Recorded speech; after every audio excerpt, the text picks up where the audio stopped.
ने बताया कि इस गांव में बिरसा मुंडा, भगवान बिरसा मुंडा की प्रतिमा आप लोग बिठा रहे हैं, तो मेरे नसीब में था मैं इस प्रतिमा के उद्घाटन समारोह में शामिल हुआ। साथियों, सब लोग पूछेंगे आपसे कि आपने जिस व्यक्ति का पुतला बिठाया है ये कौन है, इसने तुम्हारे लिए क्या किया है, इसका तुम्हारे साथ क्या संबंध है। अगर कोई पूछेगा तो आप लोग कैसे बताओ? आप बिठा तो दिया उसको, लेकिन लोग पूछेंगे आपसे कि आखिर ये बिरसा मुंडा है कौन, आपका इससे क्या संबंध है। अचानक आपने किसी भगवान की मूर्ति ना बिठाते हुए भगवान बिरसा मुंडा की मूर्ति आप लोगों ने बिठा दी। आपसे पूछेंगे लोग, आने वाली पीढ़ी आपसे पूछेंगे कि माताजी ये कौन है। आपका बच्चा पूछेगा पिताजी ये कौन है, इसने हमारे लिए क्या किया है। ये बहुत बड़ी बात आप लोगों ने की है। मैंने आप लोगों को धन्यवाद मैं इसलिए दे रहा हूं कि आपने किसी नेता के और मंत्री के भरोसे नहीं किए, समाज के भरोसे ये मूर्ति बैठी है, इसके लिए मुझे बहुत अच्छा लगा। हमारे नेता अभी दूसरे चक्कर में घूम रहे हैं, अभी इलेक्शन का चक्कर चल रहा है, उनके दिमाग में अभी इलेक्शन है, अभी समाज नहीं है। आप लोगों से मेरी विनती है कि आप लोग ध्यान लगा के ये बातों को सुनो कि आपका बिरसा मुंडा से क्या संबंध है। यहां बैठी हुई हर महिला, यहां बैठा हुआ हर व्यक्ति जिसके बदन पे कपड़े हैं, जिसके पेट में रोटी है, जिसके पास 2 एकड़ 3 एकड़ 4 एकड़ 5 एकड़ जमीन है, ये किसी भगवान ने नहीं दिया है। ये जो जमीन तुम्हारे पास बची है ये बिरसा मुंडा की वजह से बची है।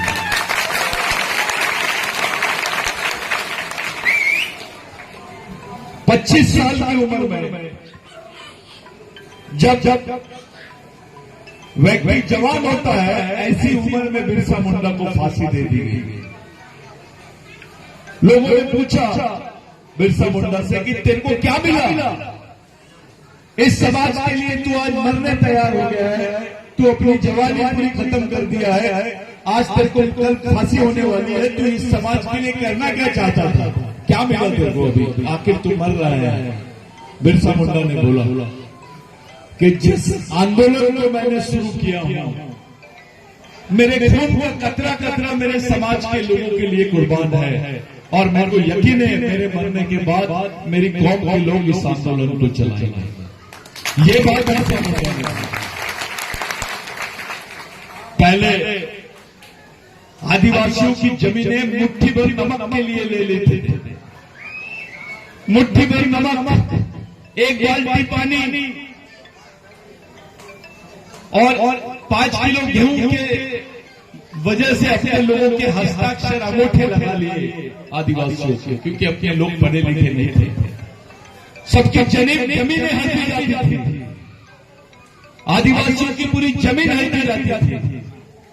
ये बात जब बिरसा मुंडा को पता चली तो बिरसा मुंडा ने एक बहुत बड़ा आंदोलन इस देश में चलाया, जिसमें 1 लाख लोग मारे गए, जिनके बदन पे कपड़े नहीं थे, जिनके पेट में रोटी नहीं थी, ऐसे लोगों ने समाज के लिए लड़े। वो बिरसा मुंडा है।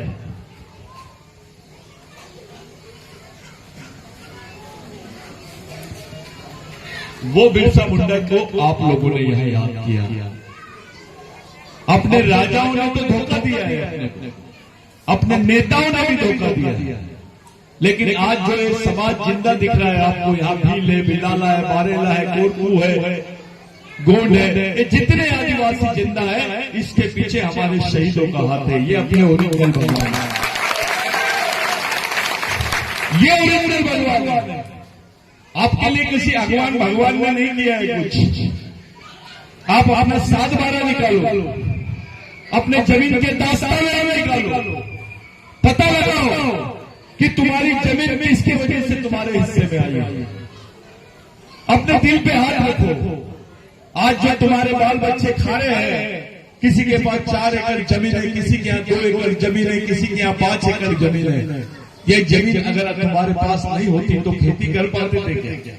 खेती नहीं करते तो तुम लोगों के बदन पे कपड़े होते, पेट में रोटी होती, तुम्हारे पास रहने को घर होता नहीं होता।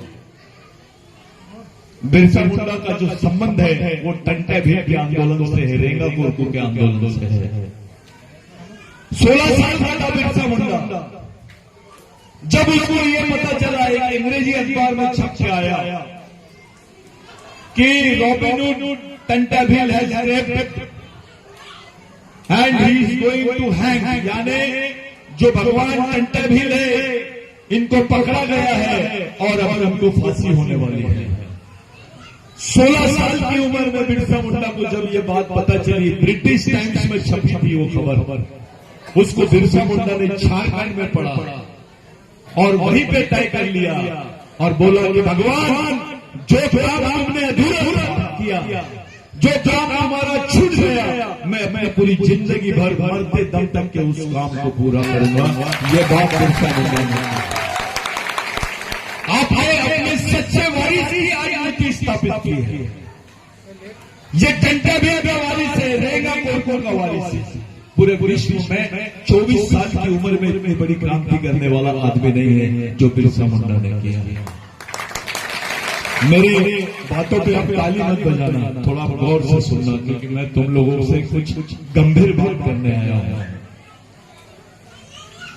पहले नौकरियां नहीं थी, सिर्फ जमीन जिसके भरोसे आप लोग जी रहे थे, जिसके भरोसे आदिवासी जिंदा था, यहाँ का दलित जिंदा था, यहाँ का ओबीसी जिंदा था, यहाँ का ब्राह्मण भी उसी के भरोसे जिंदा था। पहले नौकरियां नहीं, सिर्फ खेती के भरोसे हम लोग जिंदा था। वो लड़ाई जिन्होंने लड़ी ये वो लोग हैं। बिरसा मुंडा का जो जीवन है वो पूरा 16 साल से लेकर तो अपनी उम्र के 26-25 साल तक के उन्होंने सिर्फ लड़ने का काम किया है। 16 साल की उम्र में तो लड़का मैट्रिक पास होता है, जीन्स पहनता है, शर्ट पहनता है।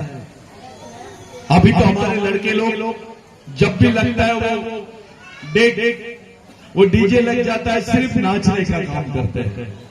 उनको मालूम ही नहीं कि उनके साथ क्या हो रहा है, हमारे समाज के साथ क्या हो रहा है, ये मालूम नहीं है। अरे अब हमारे 5वीं अनुसूची 6वीं अनुसूची के जो अधिकार है वो खत्म हो गए। तुम्हारे जो जमीन का तुम पर अधिकार था, जो ग्राम सभा का अधिकार था, उसको ये गवर्नमेंट ने खत्म कर दिया। ये गवर्नमेंट में शेर की चिंता है। शेर के लिए 6 लाख हेक्टेयर आदिवासियों की जमीन इन्होंने कब्जे में कर ली है। 2 करोड़ आदिवासी बेघर होने वाले हैं। उस पर तुम्हारा भी नंबर है, इस गांव का भी नंबर है। मैं दावे के साथ बोल सकता हूं, जाओ कलेक्टर ऑफिस से रिकॉर्ड निकाल लो, आपको पता होगा आपकी जमीन में से टाइगर कॉरिडोर बन रहा है। आपको मालूम भी नहीं रहेगा, आपकी जमीन छीन लेगी सरकार। 2340 शेरों के लिए ये आदिवासियों की 6 लाख हेक्टेयर जमीन ले रहे हैं। 2 करोड़ आदिवासियों की मौत हो रही है और 2440 जो शेर है उनको बचाने की बात कर रहे हैं लोग। ये सरकार को शेर की चिंता है, लेकिन जिंदे आदिवासियों की चिंता नहीं है। तुम्हारे बाल बच्चों के साथ क्या होने वाला है थोड़ा सोचो। ये जो आदिवासी स्कूल है ना, जिसको रहवासी स्कूल बोलते हैं, आप लोग क्या बोलते हैं? रहवासी स्कूल बोलते हैं, छात्रावास बोलते हैं। वहां अगर कोई आदिवासी का बच्चा मर गया तो तुम्हारे बच्चे को 40,000 रुपए मिलता है। कितना? 40,000, यानी तुम्हारे बच्चे की जान की कीमत 40,000। अरे ईद का बकरा 1 लाख रुपए का बिकता है, उसकी कीमत ज्यादा है, लेकिन तुम्हारे बाल बच्चों की जिंदगी की कीमत सिर्फ 40,000 है। ये सरकार के नजर में आप सोचो आपके साथ क्या होने वाला है। तुम्हारे अधिकारों को खत्म कर दिया इन्होंने। पूरे लड़के लोग, मणिपुर में क्या हुआ? मणिपुर आदिवासी राज्य है। हमारी मां बहनों को ये लोग नंगा सड़क के ऊपर घुमा रहे आदिवासियों को। 400 आदिवासियों को मारा गया, कम से कम 300-400 बच्चे जिंदा जल गए, तुम्हारे गांव को आग लगाई गई है, तुम्हारे गांव के गांव जला दिए गए हैं वहां पर सिर्फ जमीन के लिए। इनकी नजर आदिवासियों की जमीनों पर है, क्योंकि आप इस देश के जल जमीन जंगल के मालिक हैं। ये बात अंटे मामा ने बताया, ये बात भगवान रेंगा कोरकू ने बताया। आप लोग कभी अपनी बात को अपने समाज के महापुरुषों के बारे में सोचते नहीं हैं। भगवान को अगरबत्ती लगाने जाते हो। अरे आपको मेरा 3 सवाल है, आपस में बात मत करो, आपस में बात मत करो, अपने बच्चों को संभालो। मेरा आपसे 3 सवाल है, आपको जमीन किसने दिया? हाथ उठा के बताओ, अगर किसी भगवान ने दिया होगा तो। आपको पहचान किसने दिया? किसी भगवान ने दिया क्या? अरे आज तुम आदिवासी कहलाते हो, ये भगवान टंटा बिना की देन है, बिरसा मुंडा की देन है, रेंगा कोरकू की देन है। आप लोगों को कोई पूछता नहीं था, हम लोग जंगल में पड़े रहते थे। अगर आज हमारी पहचान नहीं होती, हमको संविधान में आरक्षण नहीं मिलता तो हम लोग कहीं नहीं रहते थे। जिन्होंने सब कुछ दिया है उन लोगों को हम लोग पूछते नहीं है, उनका नाम मानते, उनके साथ गद्दारी करते हैं। या उर्दू समाज के लोग भी हैं, या बिलाला है, भील है, बारेला है। आप दिल पे हाथ रख के बोलो, आप लोगों ने कभी रेंगा कोरकू को याद किया, टंटे भील को याद किया? बहुत दिनों के बाद, 140 साल के बाद में आज तुमने बिरसा मुंडा को 140 साल लग गए ये गांव तक पहुंचने के लिए।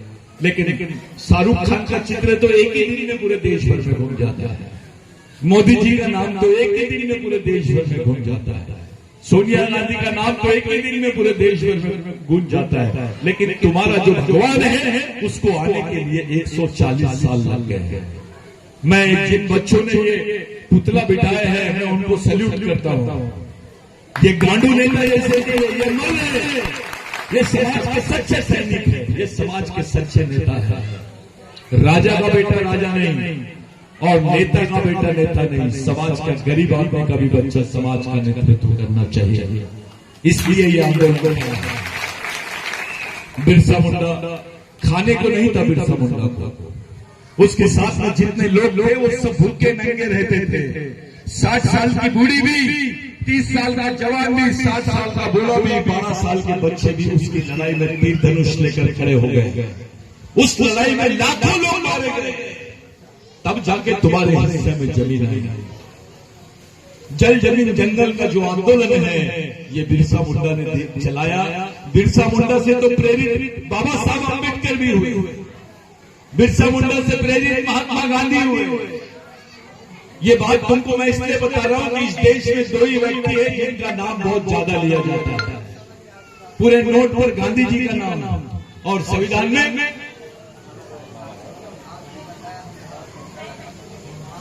बाबा साहब का नाम। अब देखिए, पहली बार बाबा साहब महाराष्ट्र से इलेक्शन हार गए थे।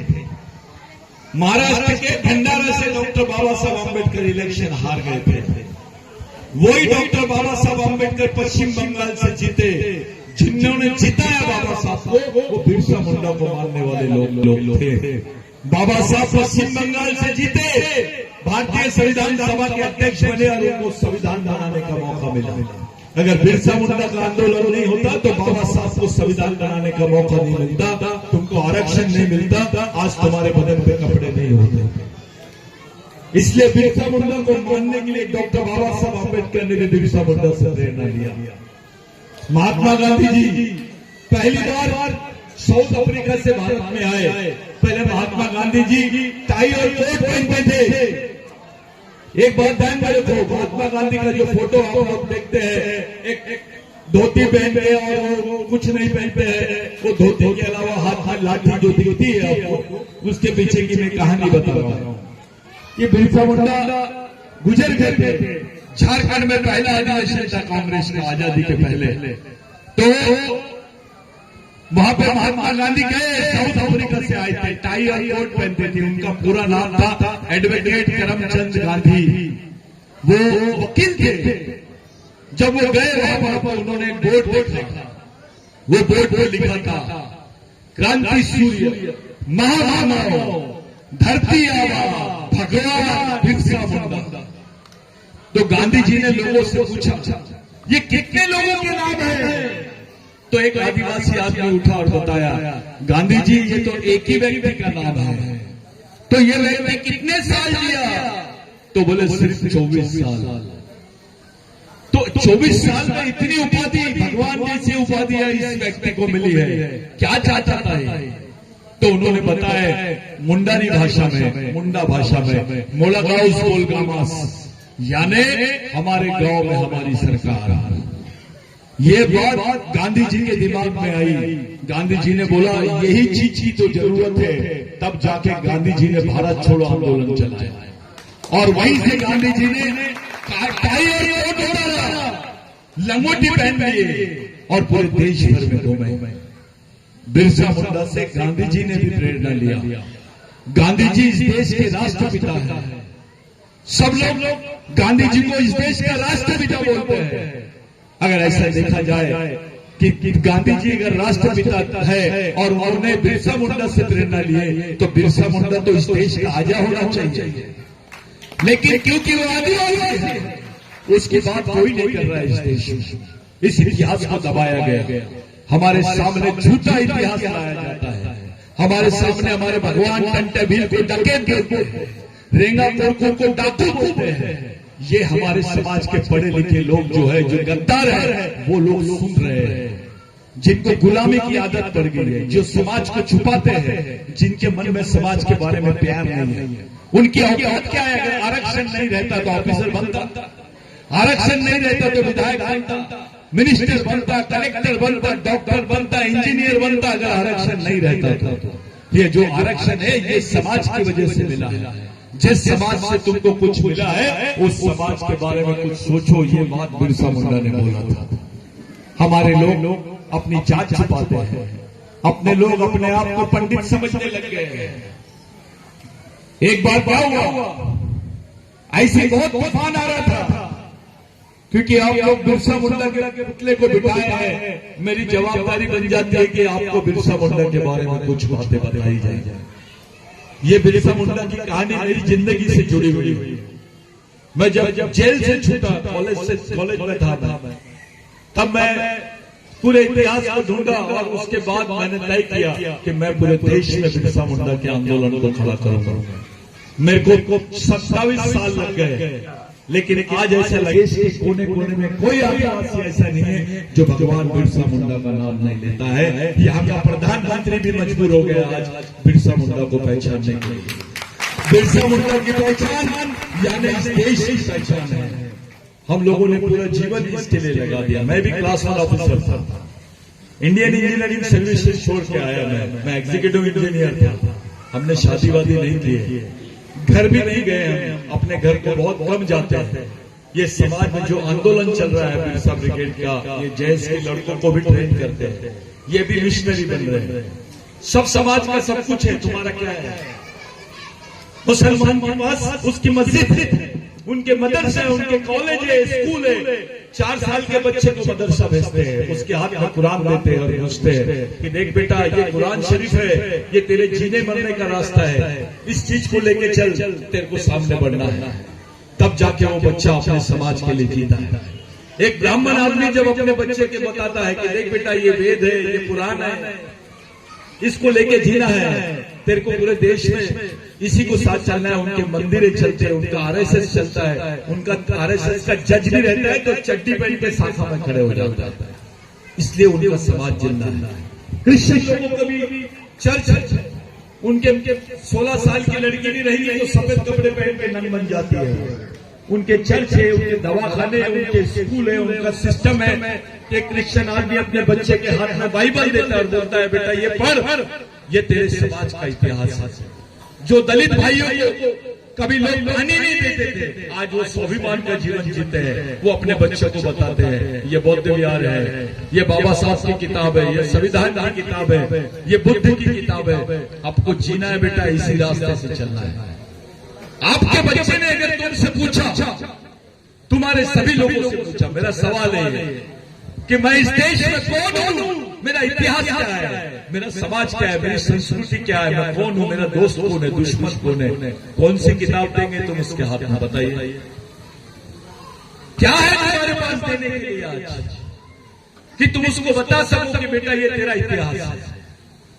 ऐसी कोई व्यवस्था है?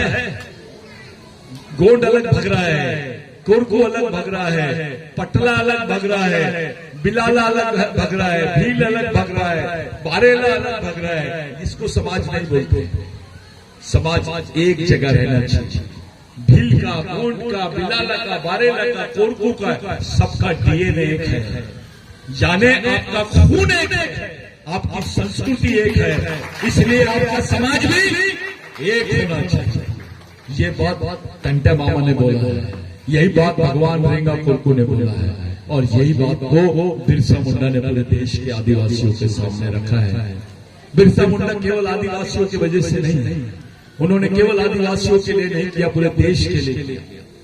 आप जाइए कि ब्राह्मण भाई को बोलिए कि 1860 के पहले तेरे जमीन के हिस्से पे क्या लिखा था, तो एक लिखा हुआ आता था भूधारक। क्या लिखा जाता था? भूधारक। बिरसा मुंडा के आंदोलन की वजह से आपके 7/12 में लिखने लग गए भूमालक। भूधारक यानी जमीन को धरने वाला, सिर्फ उसकी देख रेख करने वाला। लेकिन बिरसा मुंडा ने आपको अपनी जमीन का मालिक बनाया है। तुम इस देश के मालिक हो। इस देश में ब्राह्मण होना बड़ी बात नहीं है, क्रिश्चियन होना, मुसलमान होना बड़ी बात नहीं है, ईसाई होना बड़ी बात नहीं है। बड़ी बात है आदिवासी होना। जिस दिन तुम अपने आप को आदिवासी बोलते हो, तुम इस देश के मालिक बन जाते हो। ये आंदोलन तुम्हारे को चलाना पड़ेगा। अब तो सरकार, जब हम मणिपुर का विरोध कर रहे थे, हमारी माँ बहनों को जो नंगा घुमाया गया, हमारे लोगों को जो मारा गया, उसका विरोध कर रहे थे, तब इस देश में एक बिल पास करे सरकार ने, मोदी सरकार ने एक बिल लाई जिसका नाम है फॉरेस्ट कंजर्वेशन एक्ट। नेट खोल के देखना अभी, उसमें क्या लिखा है? उसमें लिखा है कि जो जमीन आदिवासियों की परंपरागत जमीन थी, जिसको वन अधिकार के तहत आदिवासियों को देना था, वो पूरी जमीन इन्होंने प्राइवेट सेक्टर को लीज पे दे दी है 60 साल की। अब वो जमीन तुम्हारे पास नहीं रहेगी। उसके बाद और एक बात लिखी गई कि तुम्हारे आदिवासी क्षेत्रों में किसी भी टाइप के पुलिस स्टेशन के बजाय सेना के कैंप लगेंगे, मिलिट्री लगाएंगे। यानी कल तुमने थोड़ा भी आंदोलन किया तो तुमको गोलियां मारी जाएगी। आज पुलिस थी तो तुम लोग एफआईआर दर्ज करते थे।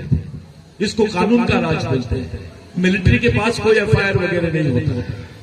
क्या करोगे तुम लोग? तुमसे जमीन छीनेंगे, तुम्हारे बाल बच्चों को खुलेआम मारा जाएगा, हमारी माँ बहनों के बलात्कार होंगे, तो भी उनके ऊपर केस नहीं लगती है मिलिट्री वालों पर, क्योंकि अस्पा करके कानून है, वो कानून के तहत उनके ऊपर कोई भी इंक्वायरी नहीं होती। जैसे 370 में इन्होंने कश्मीर को हटाया, वैसे 371 और 372 आदिवासियों को खत्म करने का प्लानिंग कर रहे थे। तुमको हमको खत्म करने की प्लानिंग चल रही है। ऐसे समय आप लोगों ने भगवान बिरसा मुंडा का पुतला बिठाया है। मेरे लिए मैं जाते जाते ठाकुर दादा को बोला, दादा मैं जरूर वहां से लोगों से बात करके जाऊंगा। मैं जानता हूं अपनी माँ बहनों के दिमाग में ये बात नहीं जाती, लेकिन कम से कम हमारे जो लड़के हैं इनको ये बात समझ में आनी चाहिए। आपके लिए कोई पार्टी सामने नहीं आएगी, कोई नेता बड़ा नहीं, पार्टी बड़ा नहीं, समाज बड़ी चीज है। पार्टी कोई भी जीते, नेता कोई भी जीते, समाज हारना नहीं चाहिए। इसका बंदोबस्त करो पहले। इस समाज को हारने मत दो, क्योंकि ये समाज जिंदा रहेगा तो तुम जिंदा रहोगे, नहीं तो तुमको कोई पूछने वाला नहीं है। आज ठीक है, थोड़ी सी तो भी हमारी ये है, कल जब मिलिट्री लग जाएंगे अपने क्षेत्रों में तो ये लोग हमारी कश्मीर जैसी हालत कर देंगे। मैं ये नहीं बोल रहा हूँ, मैं कोई झूठ बात नहीं कर रहा हूँ। आप जाओ नेट पे देखो अपने साथ क्या गद्दारी हुई है इस देश में।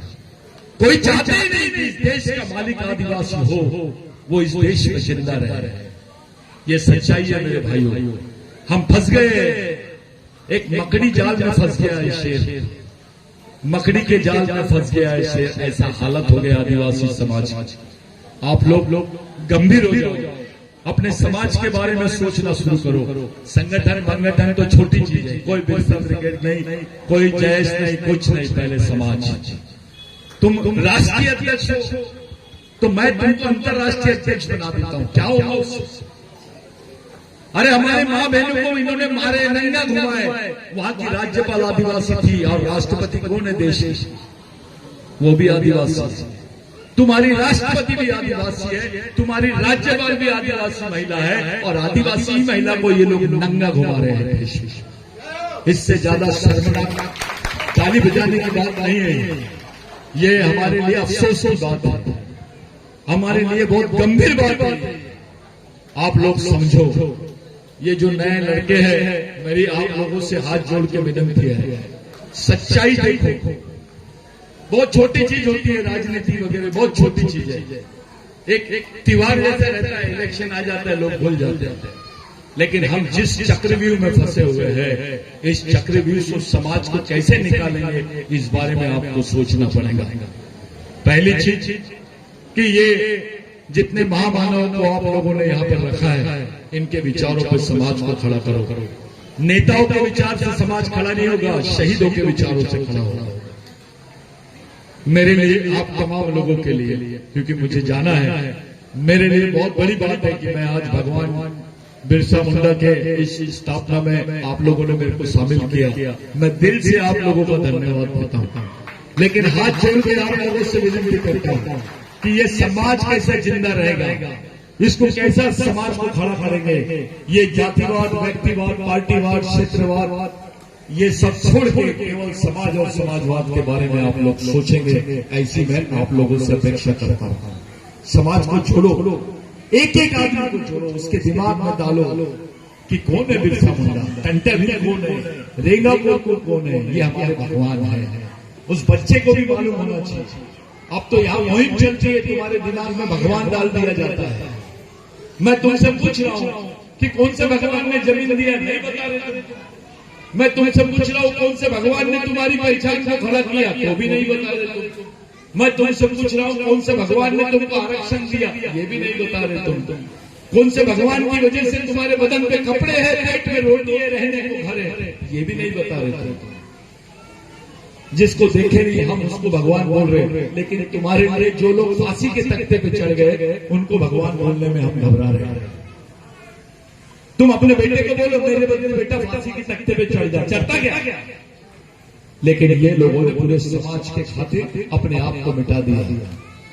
अरे भगवान टंटे भील को जब फांसी दे रहे थे तो उसको पूछे, भैया तू तेरे परिवार के लोगों से मिलेगा क्या?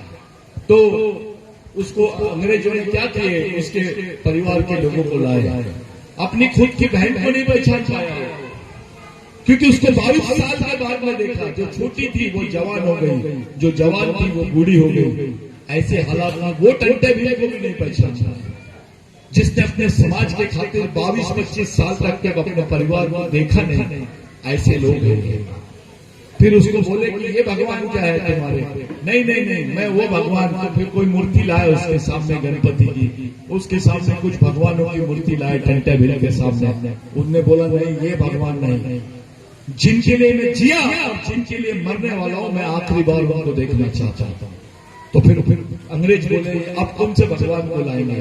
तो फिर बिरसा टंटा भील ने बोला मेरे समाज को एक बार देखा दो, मैं मेरे समाज को भगवान मानता हूं।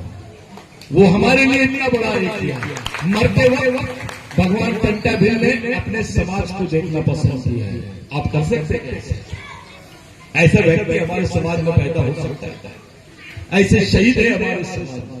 24 साल की उम्र में बिरसा मुंडा को मारे। अब कुछ लोगों ने ऐसी कहानी बना दी कि फांसी लगाए, गलत। बिरसा मुंडा के सामने एक मेमोरेंडम रखे थे, तो बोल देश के आदिवासी नहीं है। रात भर उसकी चमड़ी निकाल रहे थे, रात भर चमड़ी निकाल रहे थे। आपको चींटी काटेंगी तो दर्द होता है। रात भर बिरसा मुंडा की चमड़ी निकाली जा रही थी। तब बिरसा मुंडा तड़पते रहा, खून हो गया, तो भी बोला, मरते दम तक के बोलते रहा, मैं आदिवासी था, आदिवासी हूँ, आदिवासी रहूंगा, मैं इस देश का मालिक हूँ और मालिक ही रहूंगा। ये बहुत बिरसा मुंडा ने बोला। अगर वो साइन कर देता तो अपनी जिंदगी बचा जाती। मैं जाते जाते आप लोगों को नमूना बता के जाता हूँ। बिरसा मुंडा के सामने एक सवाल आया कि गाय हमारी माता है। बिरसा मुंडा के सामने सवाल आया, लोग चलाए गाय हमारी माता है। तो बिरसा मुंडा ने पूछा भैंस का दूध किधर जाता है? बिरसा मुंडा ने बोला भाई गाय अगर हमारी मां है तो भैंस बड़ी मां है, ज्यादा दूध देती है। तुम इसको क्यों नहीं मानते? क्योंकि ये गाली है। अबे मां तो मां होती है, चाहे वो गोरी रहे या काली रहे। इसलिए बिरसा मुंडा ने ये जो पंडितों का सिद्धांत था इसको नकार दिया। आज भी झारखंड में भैंस की पूजा होती है, मां तो मां है। फिर बिरसा मुंडा ने पूछा आप मां मानते हो गाय को? बोले हाँ। तो अपनी मां को दूध का कोई बिजनेस करता है क्या? सब चुपचाप हो गए, किसी ने कुछ जवाब नहीं। एक बार ऐसे तूफान आ रहा था, तब राम मंदिर वगैरह नहीं था, जगन्नाथ का मंदिर था। ऐसी बहुत तूफान आ रहा था, कुछ सुअर के बच्चे ठुटर रहे थे और सुअर अपने बच्चों को लेके बेचारी वो कर रही थी, लोग भाग रहे थे इधर उधर। बिरसा मुंडा ने देखा कि ये तो मर जाएंगे। बिरसा मुंडा ने जगन्नाथ के मंदिर का ताला तोड़ दिया। ताला तोड़ने के बाद वो सुअर और सुअर के बच्चों को अंदर रख दिया, ताला लगा दिया। सुबह हंगामा हो गया, सब बोलने लगे, पूरे पंडित आए, सब लोग बोलने लगे इसने भगवान को